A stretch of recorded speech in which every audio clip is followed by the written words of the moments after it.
What's up, people? This morning I've been reading through John's Gospel, and it's a trip because you get to really see how Jesus comes into the scene, especially as John the Baptist introduces him in John chapter 1. John flat out tells the people, look, I'm not the Messiah.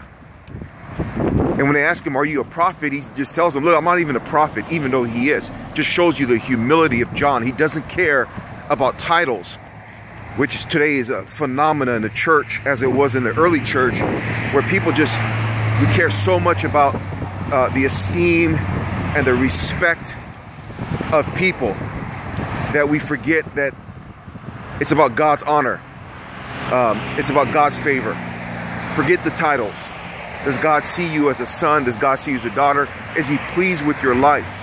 So Jesus comes on the scene and he has the endorsement of John. And basically, Jesus begins to gather his disciples in John chapter 1 and then in John chapter 2. And it starts with 2. And we know that Andrew is one of those disciples. And Andrew ends up introducing Jesus to Peter. So the first thing that him and this group, this little entourage, this band of disciples end up doing is going to a wedding where they're invited. So you can see the scene. I mean, Jesus is coming on the scene, and so he goes to this wedding and they run out of wine. And his mom ends up asking him to intervene. And he says something very profound in John 2. And he says, look, my hour has not come. My launch of my ministry hasn't officially started. But yet the mom, Mary, has so much faith that he says, just do whatever he tells you.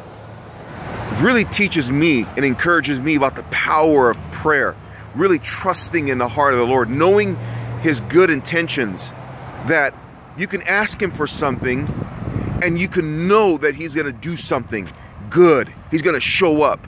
He's going to do the miracle. So that Mary is just a great example to me. And so, but really what is amazing is after he does this miracle, the people are just amazed in John chapter 2.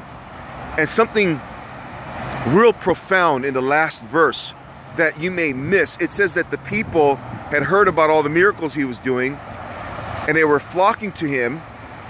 But yet it says that Jesus did not entrust himself to the people, for he knew what was in them.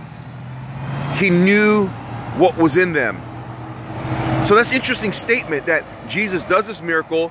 Everyone's excited about him. The crowds are flocking to him. And it says that Jesus did not entrust himself to the crowds, for he knew all men and he knew what was in them. Folks, let me tell you something. Jesus knows everything about us. Jesus knows everything about people. And you can see early on in Jesus' ministry, he's very suspect of people. He loves them, but he doesn't trust them. Let me say that again. He loves them, but he doesn't trust them. And so that's a profound lesson for us. First of all, we need to understand that if it wasn't for the Lord Jesus Christ, we wouldn't even be able to be faithful. Because faithfulness and righteousness and self-control is a fruit of the Spirit. According to Galatians chapter 5 and according to John 15, Jesus says we can't bear any fruit apart from him.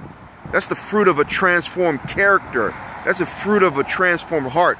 But what's even more profound is that when Jesus looks upon most people, many are called but few are chosen, he doesn't trust them. Because he knows, and you can see that in John chapter 3, that men love darkness more than they love the light. And the reality is this: we love our sin. Our culture loves the sin. People in our churches love sin. I love sin. We love sin. But the reality is most people can't admit that. And that's why they don't have the light. They don't walk in the light, because they can't admit, you know what?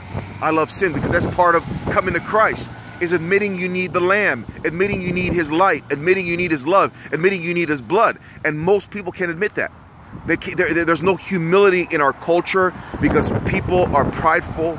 We're arrogant. You can see that with Cain when he killed Abel. Instead of repenting, he went and destroyed his brother. And this is the reality. They hated Jesus and they'll hate you. If you walk with the Lord, they'll hate you and you can't trust them. as a person who's walking in the light, walking according to the word. And it doesn't mean you're perfect. It just means you're hungry to be one with God, to be in intimacy with God, to please him. And so my word for you today, based on John chapter 2, the last verse, I don't have the Bible in front of me. Don't trust most people. Love people, pray for them, but understand that most people around you in the church, in our culture, are not driven by Jesus's agenda. They don't want to be one with Christ, and they don't want to be one with Christ followers. Jesus said, who are my brothers and sisters? It's those who do the will of my Father in heaven. People that you will truly be able to trust and be one with is people who have a passion and a hunger for the will and the wonder and the name of God, and they live for his glory and for his honor. God bless you. Live in the real Christianity. Keep living in the real faith, y'all.